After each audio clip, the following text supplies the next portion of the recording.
Dinarayong isla ng Boracay dahil sa taglay nitong ganda. Sa biyahe pa lang, adventure na dahil may eroplano at bangka pa. Kaya naman kasama sa usapin ng pagdevelop ng isla ang paglalagay ng Boracay Bridge. Para bigyan ng mukha ang balita, Mobile Journal Marymon Reyes. Para makapunta sa Boracay, bukod sa pagsakay ng eroplano papuntang Katiklan, kailangan pang sumakay ng barko papuntang isla. Pero what if i-connect na ang dalawang ito ng isang tulay?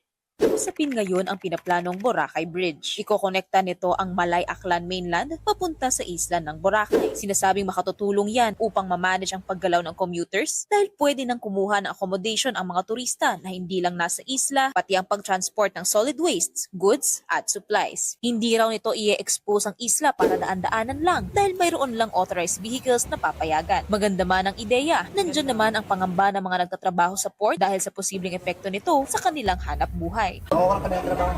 Sa may budget kami natin. Yung sa bangka pa lang, yung mga boatman pa lang. Kasi pangit na yan, din island yan, pag nagawa na ng tulay. Connect na siya sa mainland. Concern din ng ilan ang seguridad ng lugar. Magkaroon ng bridge, magkakaroon ng mga krimen or ano na madaling ma-exit. Unlike pag island talaga, pag may ganun silang may mga masama silang gawin, hindi sila makapagtakas or madaling makapag-exit. Ayon naman kay Trondel na isang businessman at lokal sa isla, kung matutuloy, may advantages din ang Boracay Bridge tulad ng pagiging komportable ng mga turista, maayos na pagtransport ng mga kalat at basura mula Boracay at dahil mahigpit ang pamunuan ng isla, mukhang hindi naman daw ito makakasira sa natural at social ecology ng tourist spot sa ngayon. Ang magagawa kasi para sa akin ng bridge is magiging mura yung mga bilihin. Ang disadvantage lang is yun nga, mababawasan yung mga customer ng mga boat. And also yun nga, siguro yung charm nga ng Boracay na island talaga siya. Bukas na ngayon sa bidding ang proyekto at ayon sa mga nakausap natin sa Jetty Ports, hanggat hindi pa raw ito nabubuo, ay ipaglalaban nila ang kanilang katayuan bilang isa sa mga stakeholders ng lugar.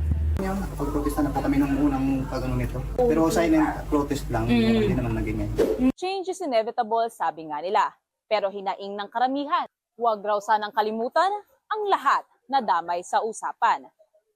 Mobile journalist Marymon Reyes po, hatid ang muka ng balita.